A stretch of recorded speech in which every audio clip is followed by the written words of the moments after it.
Today we're gonna be putting a hood stack on the diesel Mercedes because we gotta make it the American/German redneck mobile. I don't know if I'm allowed to say that, but it's gonna look super cool. And what we're gonna go ahead and do is cut a hole right here.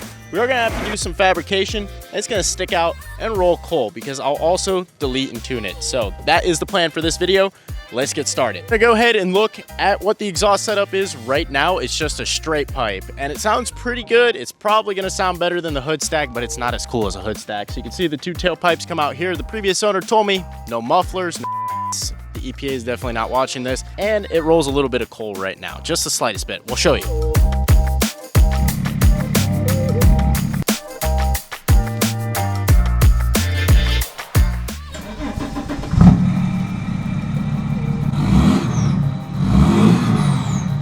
One more time from the front. Michael's gonna get it. We're gonna see how this thing sounds. You can hear the turbo spool, but you'll hear it even more with the hood stack.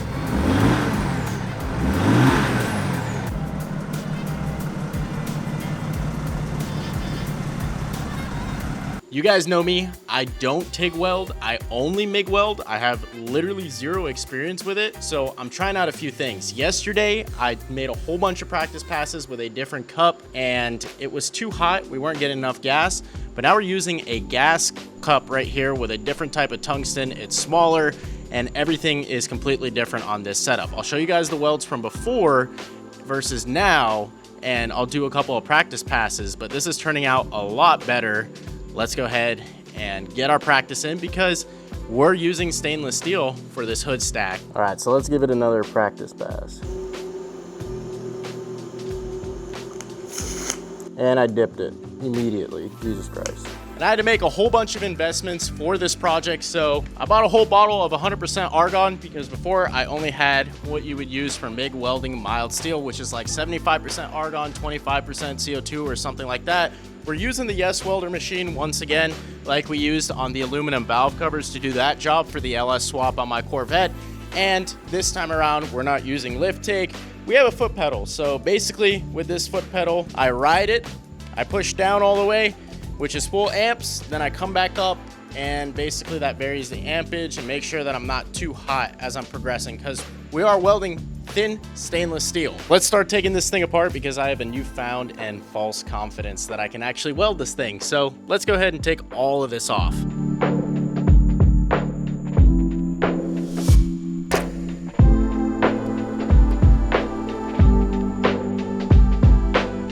So believe it or not, Lindsay's actually the director of working on all these cars. So she's gonna take care of absolutely everything when it comes to this hood stack, including the planning, the fabrication, and all of the work. That's what she's gonna do. Now this is the last of the diff filter that you will see because we are not gonna be reusing it. It is way too long. And this is the only case where being too long is a problem.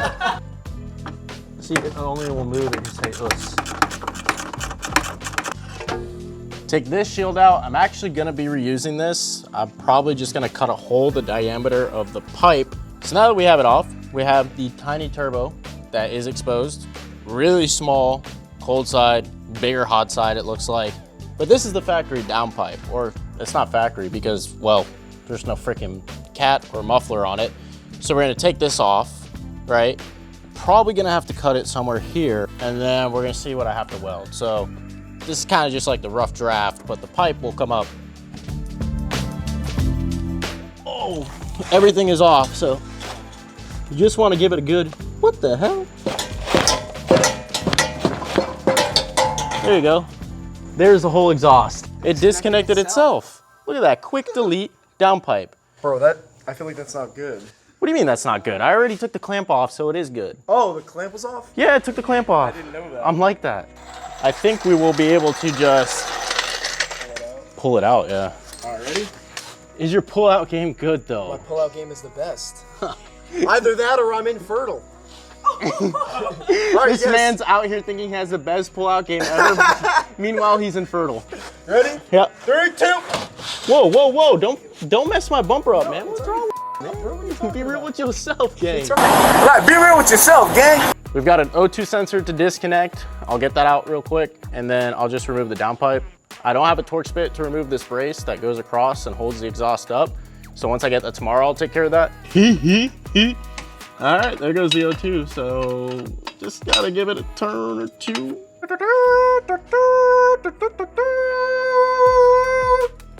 Down pipe is off. Guess what? We had a massive exhaust leak because who welded this? This was the worst welding I have ever seen. You'll survive. Look at my hand. Oh my goodness. But look, this is the worst welding I've ever seen. There is a hole, wow, another hole just like completely not welded. This is probably why it was rolling coal. And we're gonna have to cut this here, right? And we're gonna take this piece of stainless pipe and weld it to my one so that it can mate up to the turbo, but this is like ridiculous. Like I said before, this is the stock flange and this is what we need to cut in order to modify it. So I think I'm gonna cut it like right here and right after the weld and try and weld this on.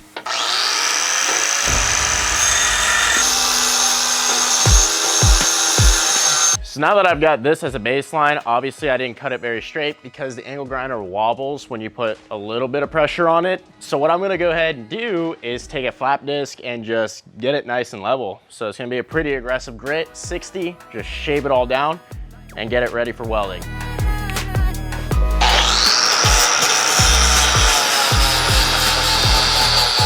So what you see right here is actually an adapter that goes from the diameter of this. Well, it is slightly smaller, so I'll just have to mark it and cut it down. But anyways, it's gonna go like this to this, and then the 3-inch pipe is gonna sit here because the factory pipe is around 2 inches. And I want a 3-inch hood stack, so it sounds super badass.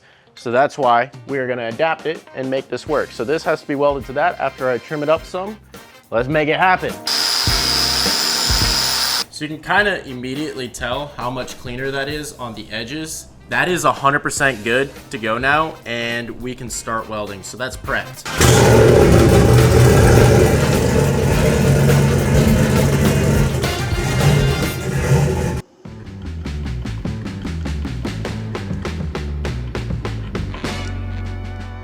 Oh boy, this is gonna be harder than I thought because I cannot get the angle right with this cup. You can see what I've got so far. So the majority of this is just garbage. That's how I have to sum it up. Some of it is the right temperature. You can see the colors in it. And wow, this is so hot, it is still getting me through the glove still. I mean, I didn't really do that bad over here. Some pinholes. Now let's talk about this garbage, all right?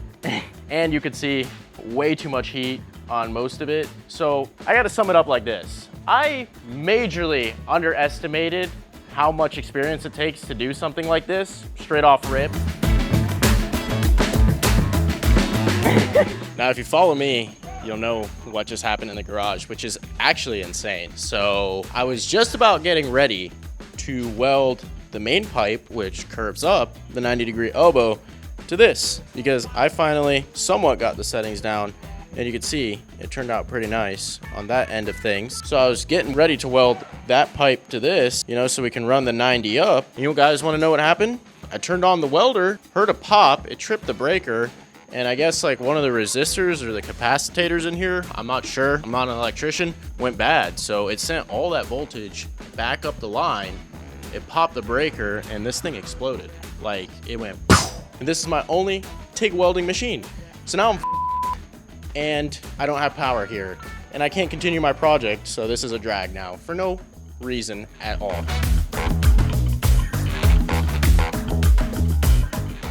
Now I took apart the machine because I'm such a handyman. Anyways, we saw exactly why it got super hot. So it shorted itself out. You can see right here, it melted the solder. It probably grounded to this bolt right here, completely melted it down, and that's why I saw all the smoke. So this thing was probably about to spontaneously combust if the breaker didn't flip the main in the house. So you can see that melted, that solder melted. Same thing goes for the other side. So I'll flip it around. All of that solder's melted, all of that. The strap is melted. That goes to like your negative ground. So this is completely messed up. 2 weeks later.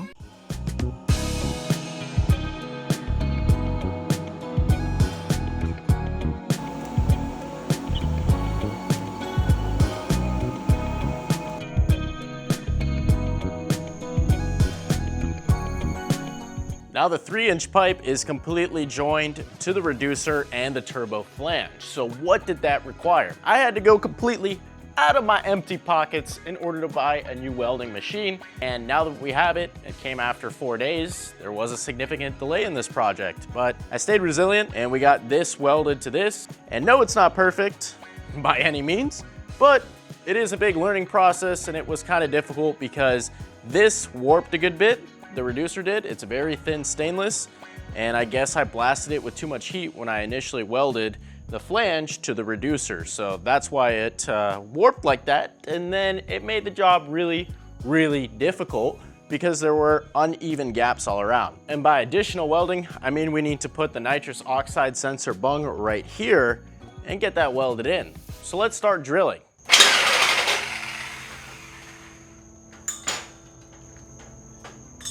Yeah. I'd rather have it so that we could just press it in with a mallet. This will go in with a mallet, I think. Look. That's what we're looking for. We're probably gonna tap it in with the mallet, but now I need to weld that bung on. Woo! Perfect.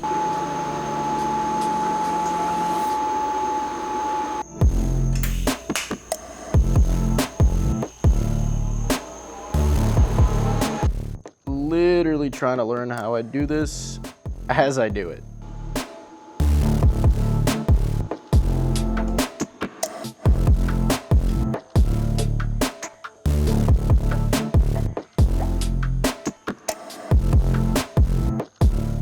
You know what they say, practice makes perfect, and it didn't make perfect, but it made a lot better. So the fact that I can improve this much that quickly, I think that's pretty impressive.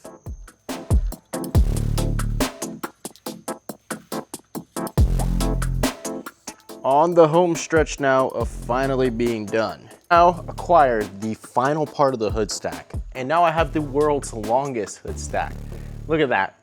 They've got nothing on me. But we also put the hood in service position. It tilts all the way vertically, so that's why it's up like that. You could pull the whole motor without taking the hood off, which is pretty cool. So we need to go ahead and trim it down because that is just freaking ridiculous. We're not doing all that. Yes, it is longer than my dick.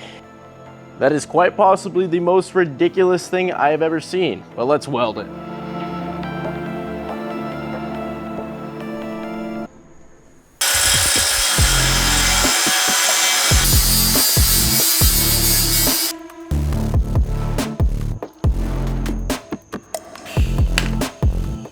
It blew through it immediately. Is that how hot it was? Yeah. What amp did you have it at? 55, I'm gonna step it down. Like that only took one tap to blow through.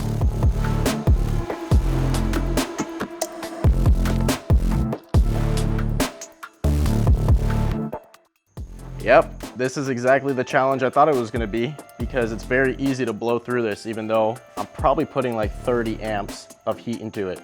That looks good, and I just gotta keep rotating and slowly going side by side.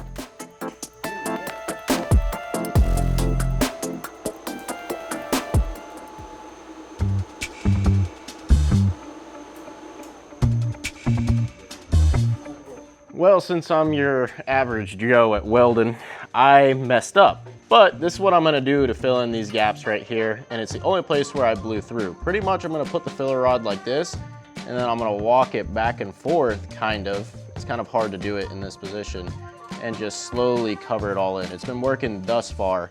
So I'm like a pipeline welder at this point. 120 an hour, you know who to call. Call me up.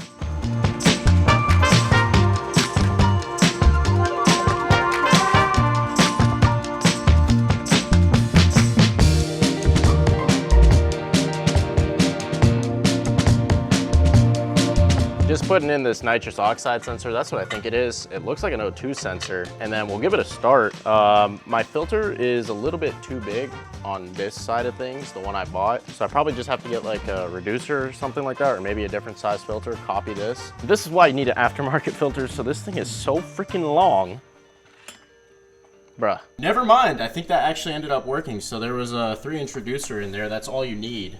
Well, 3.5 to be exact, if we're being exact about things. Anyways, it's now all clamped. I'm probably gonna make a box out of aluminum so that it protects it, so that it doesn't heat soak as bad, because obviously the factory option has a box. That's the box right there. So we don't want that just soaking up heat like, we want to control it. And that's what I'll probably end up doing. But this is just a rough draft-ish. Let's get a first start. Mr. Michael, diesel operator, are you ready for the first start? I'm ready. All right, fire her up.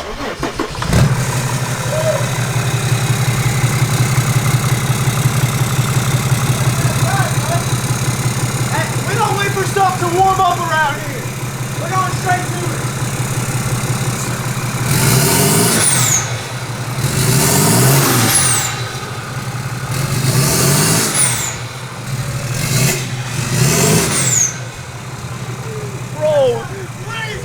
That turbo whistle is insane.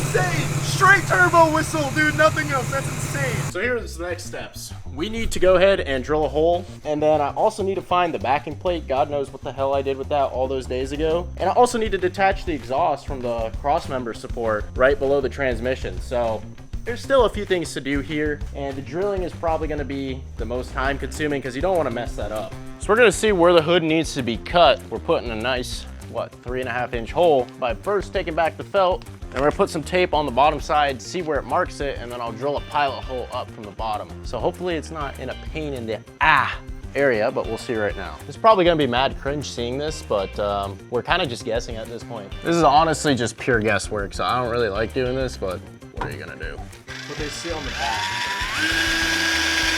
Kind of guessed. This is my pilot hole. When light shines through it, it actually ends up in the center of the pipe right here. So we should just send it, right? That's what I'm thinking. I mean, just send it. Worst comes to worst, we just have to get a new hood.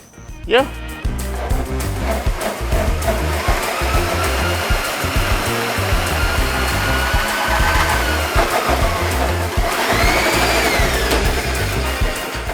Ding! All right, we think we got it. We think we got it, so let's see if it all fits when we put the hood down. I did the eyeball famous engineering to do this. I literally said, okay, the pipe diameter is what, 3 inches, so half that, 1.5. Let's put a hole right here. Yep, circled it, and then put a pilot hole and sent it. Yeah, so, I don't know when they hit an eyeball that. Yep, the whole thing was eyeball. All right, so let's put it down.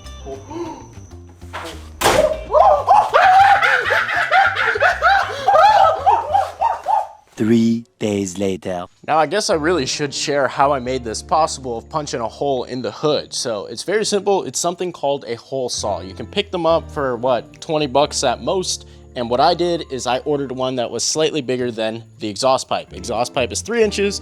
I decided to, you know, add lots of length and girth and go to 3.25 inches. I think this is a nice addition as well. It's gonna clean it up real nice. So this is just a chrome exhaust trim ring. It's also made out of stainless, and it's the 3.25 inch size as well. So we'll start drilling that. So this is what a riveter looks like. Very simple stuff. Anybody can do this, including your average schmo. So this part is your actual rivet. You wanna make sure that it's close to the same size as the holes on the actual cutout ring. Very simple things, common sense. I lack it, but I get the job done. So we're gonna put this long part into the gun, and then we need to go ahead and drill. Now here's the thing. Now that you've found a rivet that will fit inside of the ring, just like that, same diameter, you need to find a drill bit that is roughly the same diameter as the actual rivet. So this one right here is about the same, if you take a look at that, right? So now we're gonna drill our hole.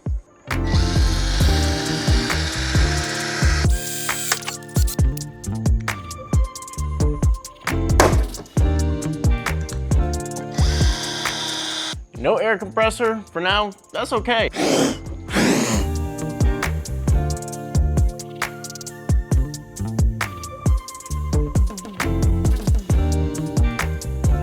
Well, I still need to get a rotary tool attachment because mine snapped off the first time I tried to use it and it went flying, almost hit me in the eye. Good thing I wear my PPE, right? Anyways, this all needs to get cleaned up because I kind of had to notch it to make the clearance a little better because the ring completely threw it off, as I was saying before. And then the tape, yeah, I'm just gonna use a razor and cut it out. So that was a big whoopsies on my end.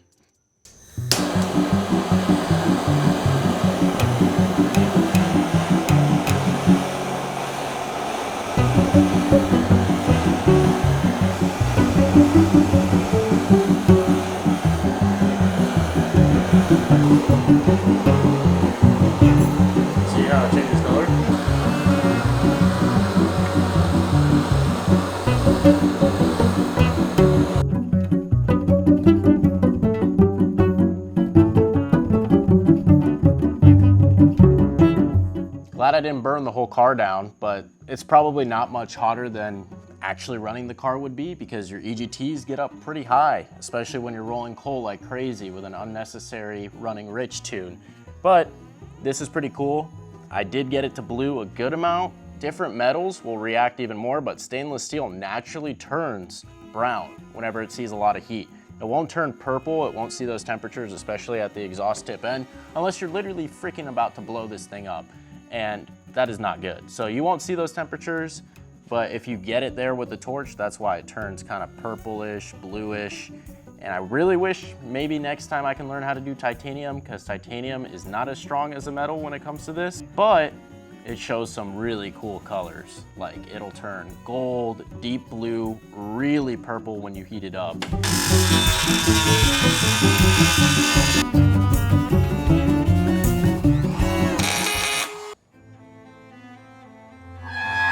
After a lot of dremeling and we got rid of the jagged edges, it clears now. Thank God. Let's finally get this stock exhaust fully out. Or not even stock, it was custom made with a K.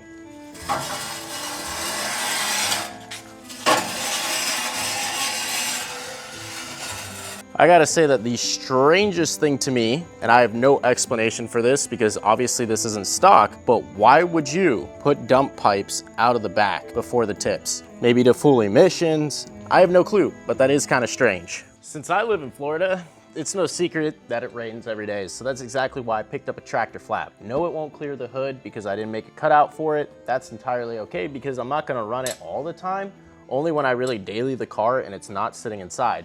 Because the issue is that if you have an open pipe without a flap covering it or something covering it, water will collect into the turbo and basically you'll hydrolock your motor. So what does the tractor flap do? Well, it guarantees that I can park when it's raining and not worry about that. I could also leave the car outside with this and not worry about anything at all because it's blocking the water from coming in. It's only an issue when you're stationary and the car is off.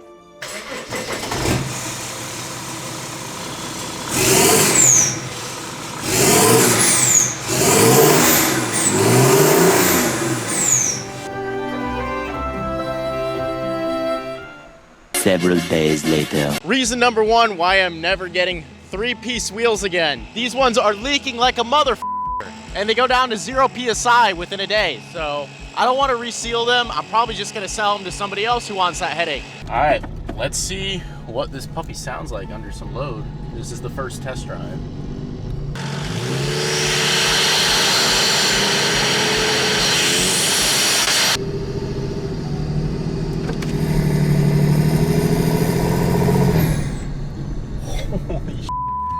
That turbo is loud as f.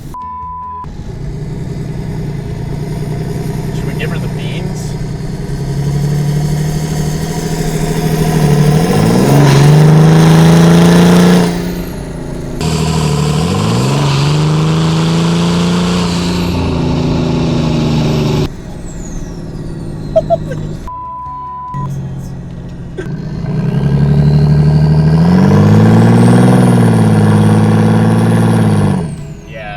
Definitely having an issue, so I'm not gonna beat the crap out of it.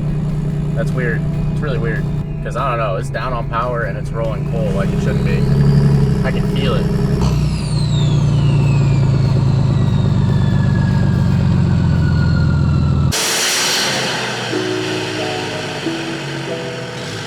Quick diagnostic. I'm an idiot and I forgot that these things aren't mechanically injected and you probably can't just turn up the fuel. So we put an air filter here. Yes, it probably is less restrictive than the box setup. It's probably drawing in more air. It's significantly bigger. Yes, we changed the exhaust setup. So that may actually be throwing it off to the point where the fueling is off, it's running lean, and the ECU is kind of cutting out some power, making it bog as a protective thing. So with a mechanically injected diesel, you just turn the fuel up and it would account for it.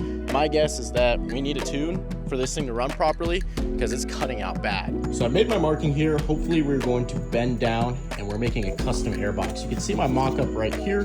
This is what I was using to make measurements and mock it up in cardboard. So that all fit underneath the hood. Let's bend this stainless steel sheet and see what we can do about making our own shield for the airbox.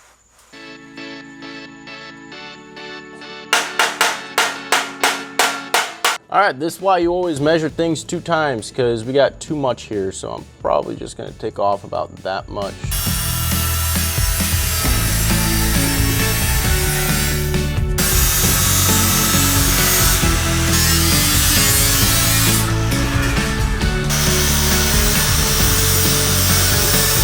Here's a couple of practice passes I did right there on that scrap stainless. Man, I'm not proud of the welds that I did on this. I actually grinded them down, if I'm being honest with you guys, because it is such thin material that you blow through by the time the puddle actually starts to form and you can dip. So I think we need to use a thinner tungsten. My tungsten's too big or something. I don't know, but now this is the template for the back. So let's trim that out.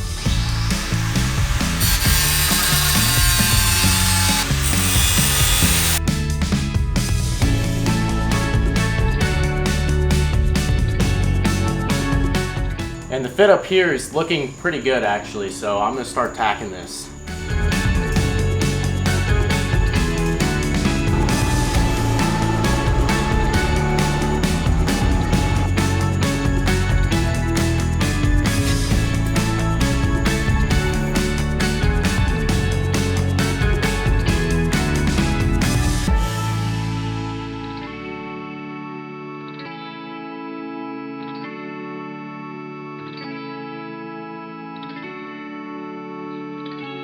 So here's the final result. Yeah, I'm really not happy with the welds because during this same project on the exhaust, I did a lot better of a job, but I will say that this is a lot thinner. Took a digital caliper tool to it and it's 0.8 millimeters. Now I did have a piece of scrap that I practiced on first, and doing it on a flat surface without any gaps, you know, due to the warpage, was a lot easier than actually filling in all these gaps that came about when I welded these pieces together. So it warped a ton because it's like paper thin. On top of that, it was really hard to get the right temperature down because I was blasting it with like 35 amps at first to start the puddle. That wasn't enough to melt it down. But then the second I jumped to 40 and I tried to carry it, it would start to blow through, even though I was off the pedal a lot. Not completely off, obviously, a good bit, but it was just really hard to manage my heat without blowing through this material because it is so thin. And that's why my welds kind of suffered in this department today. It is what it is. It's a good learning experience, but I'm glad that the box came out, so there is that. So would you guys trust a random dude from Germany to go ahead and tune your Mercedes? Well, I am today because he reached out to me. I found out that the guy who actually inspired me to do the hood stack is tuned by the same dude. So I was like, why not? This guy obviously knows what he's doing, and we're gonna set up a switch that is gonna allow me to roll coal. Now I know a lot of you are going to be curious as to what you use to flash this because there's really not information available online for this. And it's called a KES V2. You can buy it for like $100 off of Amazon. Super cheap tuning solution. And this is what you use to write and read the ECUs. So this is the device that plugs into your OBD port. Let's see how this goes. I have no clue what the heck is going on, but Amir all the way from Germany is in my laptop right now cooking up the tune. So this should be pretty interesting.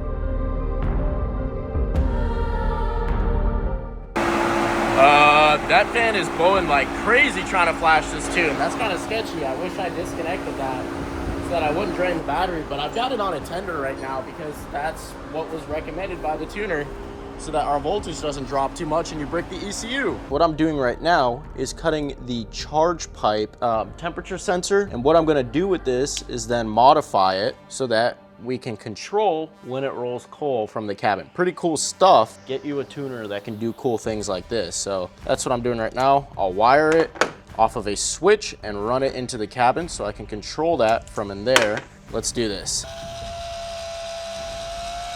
Ah, yes, I love destroying my Mercedes. Okay, got through it. Now the key here is not to go too big, so I'm gonna use a step bit and we'll slightly increase the size as I go through, and then the switch will be fed through. Well, this hole's not big enough, so I'm gonna make it bigger. This was the biggest pain in the freaking butt ever because I had to clearance out the back side of it with a Dremel as the switch was a little bit too big, but now it works and everything clicked back in with my shifter and this centerpiece.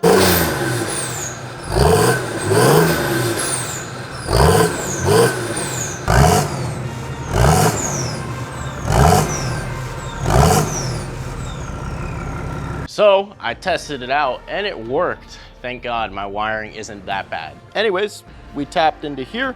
As I said before, this goes to the off position, then on, which is basically just completing the circuit. And when you turn it on, it no longer rolls coal. When you turn it off, it triggers a fault and it rolls more coal. Now, I'm not entirely sure, but something was changed with the VGT2, which basically makes it whistle more. I don't know. If you guys know, let me know in the comment section below. It sounds pretty freaking sick, but now let's see what it sounds like, because it whistles a lot more and it rolls coal.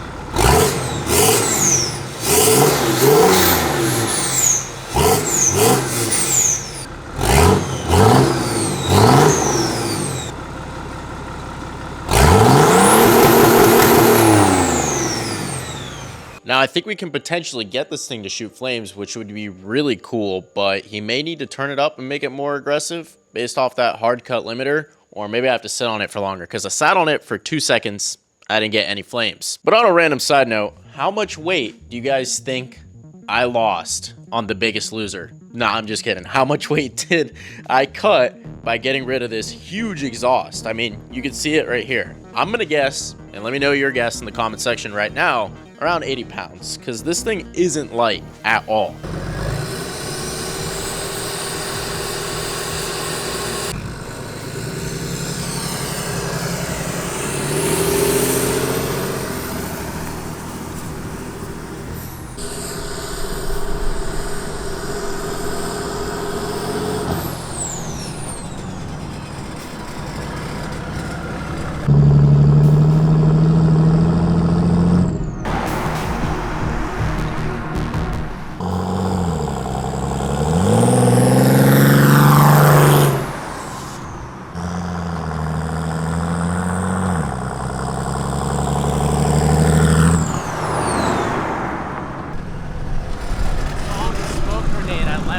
That was crazy. I can just see it in the rearview mirror.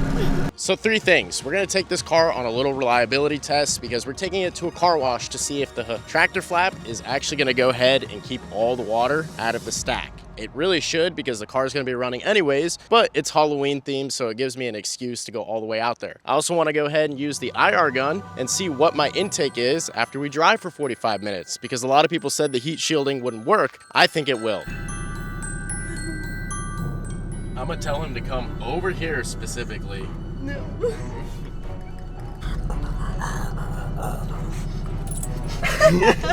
Rose said, huh? Stop! Stop! What the Oh. Athena! Look, he wants to roll some coal. There you go.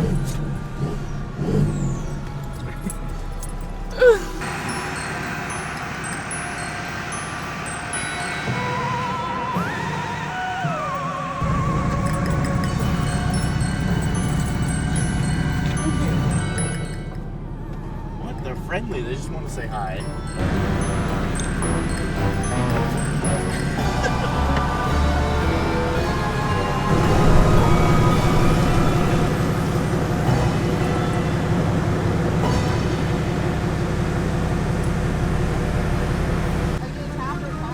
I'll do Apple Pay. Bro is eating it up.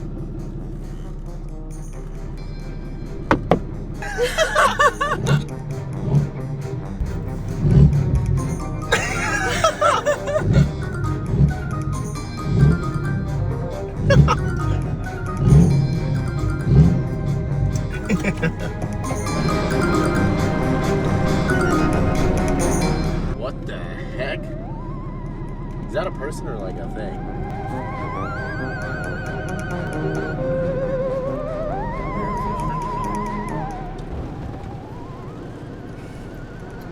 If something jumps out right now, you wouldn't even be able to see it though. Sit. Oh my god, did you get that? No. Oh my god. I didn't even see that dude coming. Athena.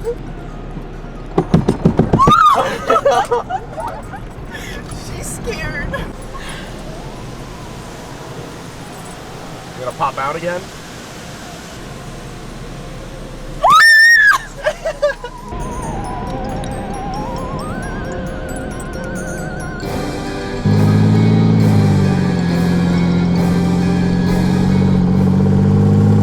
One eternity later. Oh, hello there. Now what I'm curious about is, after driving for an hour plus and all that idling, how does this intake box actually protect the intake from heat soaking? I guess we're gonna find out right now. Obviously I still have the flap on, so I can't lift it up all the way. I can get the sensor here and get the filter.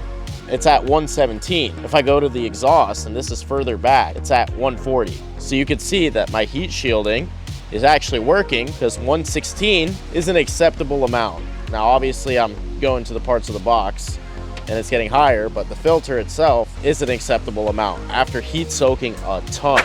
Now this freaking car is pissing me off to the max, because I still have this issue where it doesn't drive right unless you put it in the manual mode and shift it yourself.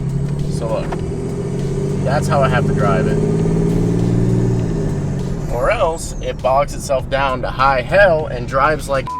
We know that the car is completely fine when it's raining and it's on. You don't need a tractor flap. You can drive it around, because the tractor flap flips open anyways when you're driving in the rain. Now, what about when it's stationary? Can you actually trust this thing? Because you're putting the hands of your motor on a cheap tractor flap that costs, what, 30 bucks? So let's test it.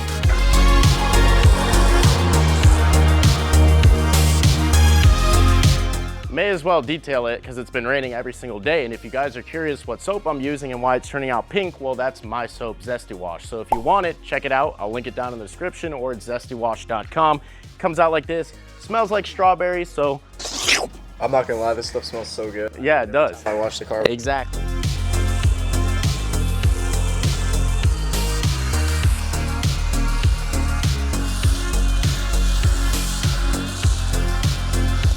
Now, since Zesty Wash is colored, we could look inside, and it really did protect the majority of it. Like, it is not wet in there. 2,000 years later.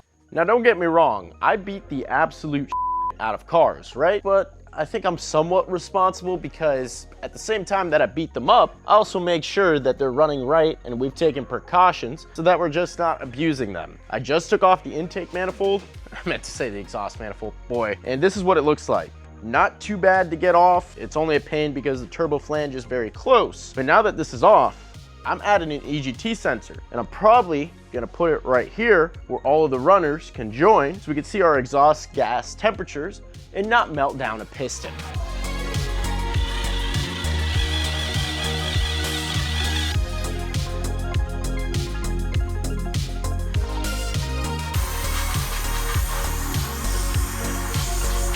Obviously I did something right here because it threads, and that's how the sensor is gonna sit. Sometimes I ask myself, how do I have the patience for this? And guess what? This isn't even the worst flange bolt to get to, because there's one behind there.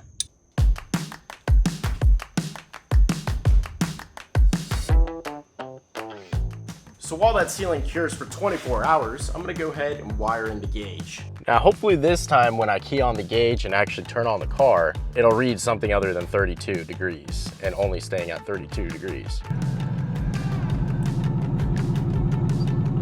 Apparently these things idle at around 200 to 300 degrees without any load. And I've got all these different LED options. There's also one that kind of cycles through all of them.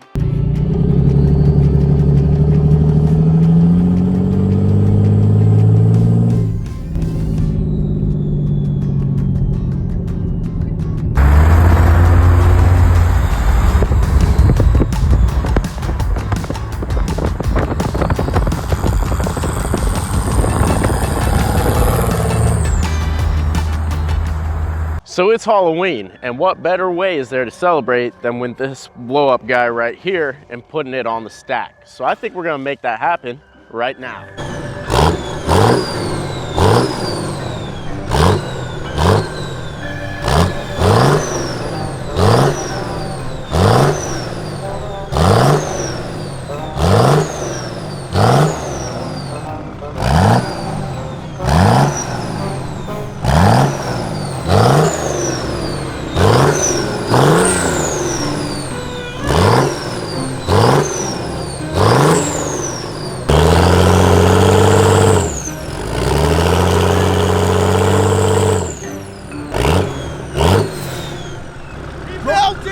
I think you, yeah. He melted!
So I realized that even in manual mode, apparently I'm still in a freaking limp mode.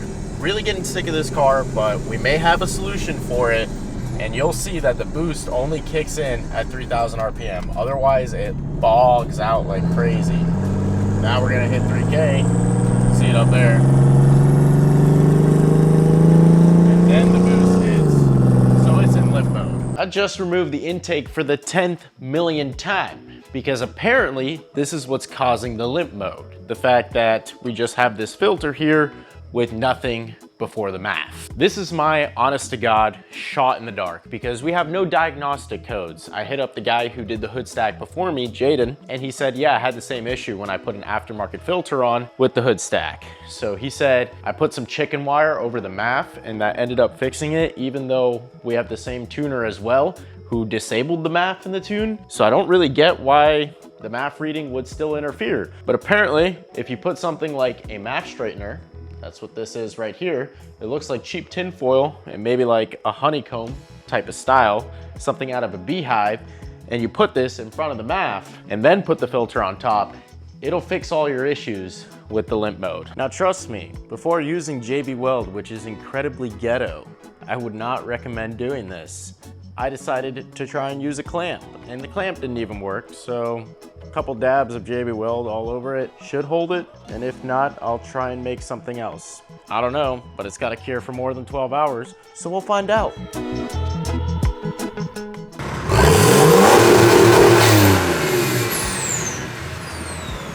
Limp mode is gone.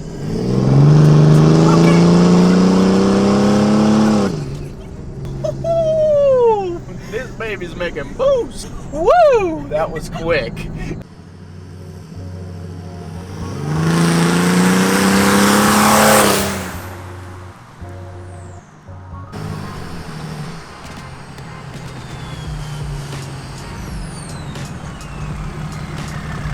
During normal cruise, we're seeing EGTs of about 500 degrees. When I get on it, this thing will actually shoot up past 1600 if I let it shift 3 gears. So it'll max the gauge out. Now that in short bursts is okay, but if you sustain that, that is how you start melting things down, including your pistons. So this thing likes to run spicy. Definitely don't recommend doing that, but as long as like when you're cruising like this, it's not too hot. When it was in limp mode, it was a lot hotter. It was running hot because it was over fueling and not making boost. So it was expecting a certain amount of boost. It wasn't getting that boost, and the tune was basically typed up to inject all this fuel for the boost. Well, there's no air, so it's just gonna run like garbage and hot. But look, now we got normal temperatures just cruising around. So at idle, it's around 300-ish degrees. If you go beat the out of it like I have for the past couple of days, this poor 20-year-old car, then it goes up a little bit higher at idle, but for the most part, that's a very healthy EGT. to have basically very little load on it and be at 500 degrees. So she's running good. So you could say that the straightener made the sensors happy that were causing the limp mode. Since they were getting hit with turbulent air before, that threw off the reading, which panicked the car out with the ECU, and it was like, don't make boost, don't make boost. Now that the air is smooth again, like the factory setup, you're good to go. Many months later. I think this thing needs a Christmas tree on the top of it. So let's go ahead and get some rollers.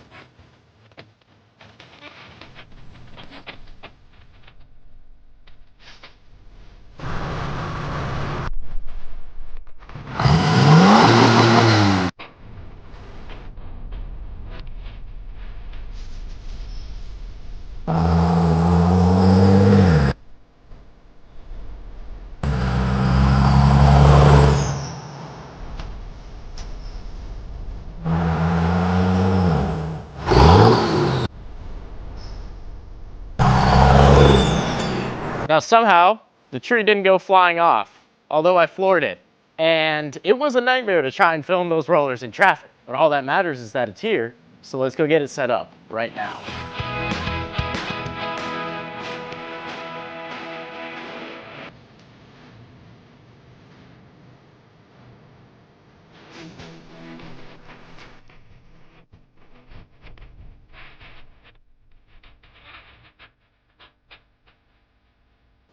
So if you guys enjoyed this video, you know what to do. If you want to see more videos with the diesel Mercedes, just leave a comment below. So remember to comment, like, and subscribe, and I'll see you all in the next one.